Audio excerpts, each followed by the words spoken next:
Muerto esta mañana en un espectacular accidente de tráfico en el que han colisionado 5 camiones, uno de ellos cargado de ácido sulfúrico. El suceso ha ocurrido en el Alto de Somosierra, en su vertiente de Segovia, en el kilómetro 900 de la Nacional 1 Madrid-Burgos. Hola, ¿qué tal? Bienvenidos a True Crime, la huella del crimen. Quedaos conmigo porque hoy vamos a hablar de uno de los casos de desaparición más inquietantes de España. El caso de Juan Pedro Martínez, conocido como el Niño de Somosierra. Una desaparición que fue calificada por la Interpol como una de las más extrañas de toda Europa. El 25 de junio de 1986, un camión cisterna sufre un accidente en la carretera de Somosierra, en la provincia de Madrid. Dentro del vehículo viajaban el conductor, su esposa y su hijo de 10 años, Juan Pedro. Sin embargo, cuando los equipos de rescate llegaron al lugar, el niño había desaparecido sin dejar rastro. En este episodio exploraremos las múltiples teorías que han surgido a lo largo de los años y analizaremos las pruebas y testimonios que han desconcertado a investigadores y familiares por igual. Vamos a intentar desentrañar qué sucedió realmente aquel fatídico día en la carretera de Somosierra y cómo un niño pudo desaparecer como si se lo hubiera tragado la tierra. Nos situamos en el verano de 1986, hace aproximadamente 4 décadas. Juan Pedro Martínez Gómez, muy ilusionado, iba a cumplir un sueño. Su padre le había prometido por sus buenas notas que iba a hacer una ruta en camión con él y con su madre. Ese día salieron de casa con el objetivo de viajar hasta el País Vasco, donde debía hacer entrega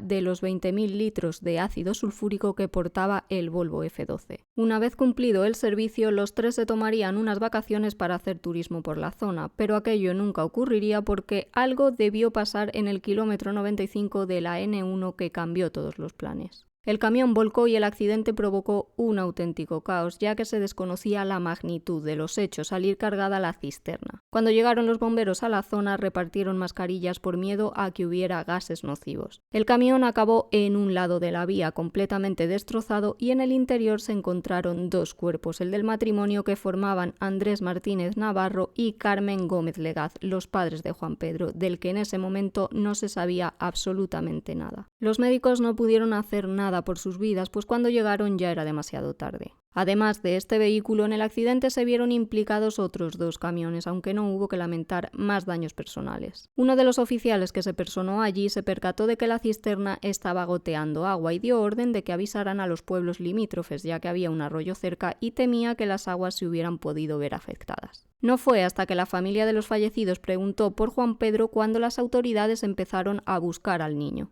Cuando a la abuela, María, le comunicaron que Andrés y Carmen habían fallecido en el accidente, esta preguntó rápidamente qué había sido de su nieto Juan Pedro. Le dijeron que allí no había ningún niño y ella subrayó que el hijo iba en el camión. Para entonces, los bomberos ya habían levantado la cisterna y allí no había rastro alguno de Juan Pedro. La noticia empezó a correr como la espuma y además de los cuerpos y fuerzas de seguridad, los vecinos de la zona se sumaron a la búsqueda del pequeño por si hubiera salido corriendo por la zona tras el accidente. Se hicieron batidas, se buscó al niño en moto, en todo terreno y con caballos. Se peinó bien toda la zona, pero no se encontró nada. ¿Pudo el cuerpo de Juan Pedro haberse disuelto a causa del ácido que transportaba el camión? Los investigadores hicieron la prueba con unos huesos de animales. Los introdujeron en la sustancia que portaba el vehículo para ver qué ocurría. Si bien se disolvían en cierto grado, siempre quedaban fragmentos, por lo que esta teoría quedó totalmente descartada. Tampoco se halló ningún resto de la ropa que llevaba esa mañana el pequeño, un pantalón, un jersey rojo y unos zapatos. Se barajó entonces la posibilidad de que hubiera sido secuestrado por alguien en aquella zona, que alguna persona hubiera provocado el accidente para a continuación llevarse a Juan Pedro sin dejar rastro, o bien que alguien se hubiera llevado al niño por la fuerza y, tratando de recuperarlo, Andrés hubiera tenido el fatal accidente. Se planteó también la hipótesis de que el niño no fuera dentro del camión.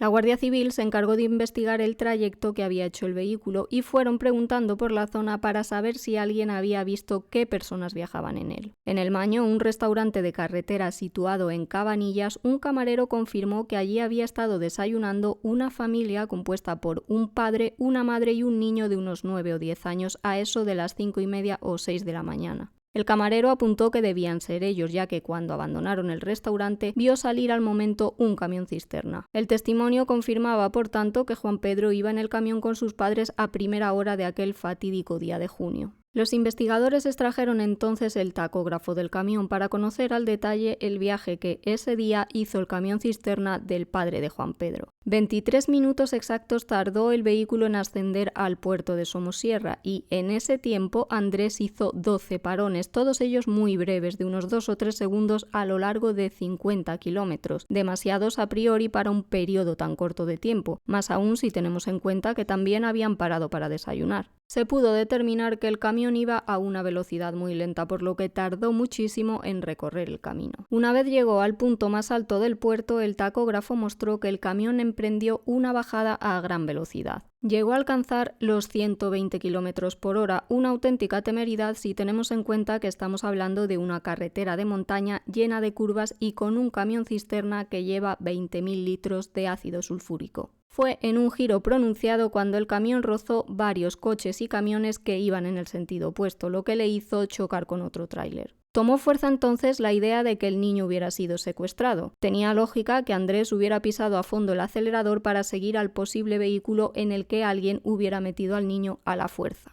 Se llegó a especular también con la posibilidad de que en el camión Andrés portara sustancias estupefacientes. En una noticia de la época se aseguró que se habían encontrado restos en uno de los compartimentos de la cisterna siniestrada, pero es una teoría que tampoco llevó a nada. Se dijo también que el líquido que transportaba a esa cisterna Andrés lo entregaba a una petroquímica que no era la que tenía estipulada. Por este motivo, los dueños del gas no estaban de acuerdo con el conductor y se planteó la hipótesis de que lo hubieran seguido para provocar el accidente. Tal era la falta de pistas que se llegó a decir que, junto a los restos del camión, se pudo observar a 2 individuos de aspecto nórdico vestidos con batas blancas que parecían buscar algo entre los hierros del vehículo. Un pastor dijo que él había presenciado cómo estas 2 personas se bajaron de una furgoneta blanca y que los vio coger un fardo o lo que le pareció algo envuelto en una manta, una teoría que para muchos era sobrenatural, pero que defendió Juan García Legaz, tío del niño desaparecido. Este hombre relató en unas declaraciones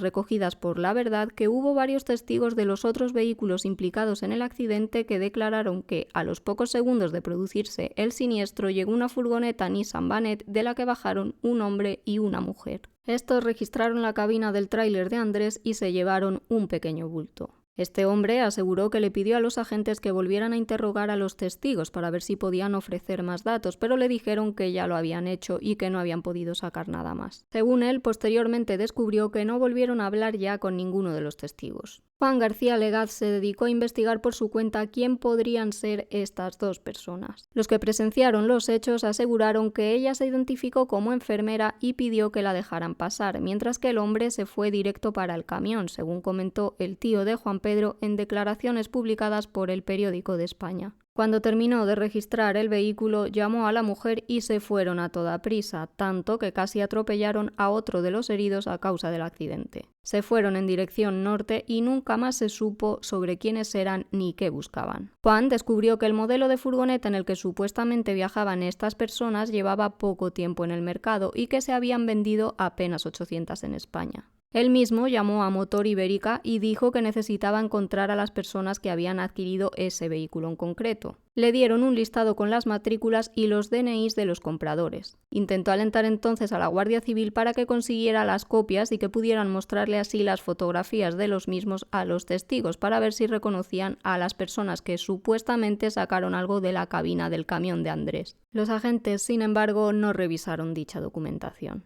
Para este hombre, la teoría más plausible es la de que alguien hubiera frenado en todo el camino el camión de Andrés y que en un momento dado hubiera hecho bajar a Juan Pedro para llevárselo a la fuerza. En aquella zona operaban algunas bandas de delincuentes y esa madrugada, de hecho, había un control de la Guardia Civil en la bajada del puerto. Si alguien se hubiera llevado al niño, se entendería que Andrés hubiera hecho todo lo posible por tratar de alcanzar a la persona que se lo llevaba en otro coche. Las batidas y las búsquedas continuaron, pero sin suerte, pues Juan Pedro jamás apareció y su caso sigue abierto. Hace varios años, la Unidad Central de Homicidios de la Guardia Civil contactó con la familia y le dijeron que habían encontrado unos restos cadavéricos en una casa abandonada en Guadalajara. Estos habrían ofrecido ciertas coincidencias con el perfil de ADN que los investigadores guardaban de algún familiar. Sin embargo, no fue más que un falso positivo. La calidad de las muestras recabadas era baja y los restos hallados no eran de Juan Pedro. Por este motivo, los familiares pidieron que se exhumaran los restos de Andrés y de Carmen, los padres del niño, con el fin de obtener muestras de ADN por si en algún momento los investigadores tuvieran que comparar esas muestras con las de otros restos o con alguna persona que pudiera tratarse de Juan Pedro, si todavía sigue con vida. ¿Qué pasó con aquel niño de 10 años? ¿Pudo llevárselo alguien? Y, en tal caso, ¿fue esta persona la que provocó el accidente o decidió llevarse al pequeño cuando vio el siniestro? Durante años hubo un sinfín de llamadas diciendo que habían visto a Juan Pedro. Un profesor de autoescuela, por ejemplo, dijo que lo había visto junto a una anciana ciega iraní. Según este hombre, el niño tenía acento del sur y él le preguntó por qué hablaba tan bien español. La mujer en ese momento se puso nerviosa y se marchó rápidamente. Sin embargo, tras ver varias fotos, descartó que fuera el niño de Somosierra. Uno de los guardias civiles que estuvo presente en el caso sostiene que tiempo después de esta misteriosa desaparición leyó en internet a un anónimo que decía que no había nada de misterio en relación con Juan Pedro. Alguien debió tomar al niño herido para llevarlo a un hospital, pero habría fallecido antes de llegar. Para este agente en cuestión, la persona que escribía eso no era alguien confabulando, sino alguien que tenía constancia de lo que pasó o que conocía a alguien que tuviera información de lo que ocurrió en Somosierra aquel día.